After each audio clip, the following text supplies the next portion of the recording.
பகவான் ஒளிமுகம் காண அங்கு கற்பக தருவின் நெற்றியில் மலரும் சூரிய பகவான் ஒளிமுகம் காண அங்கு கற்பக தருவின் நெற்றியில் மலரும்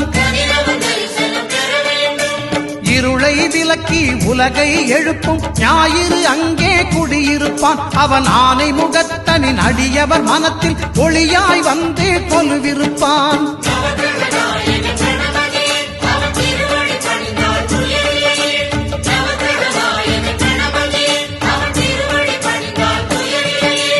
ஒன்பது கோளும் ஒன்றாய் காண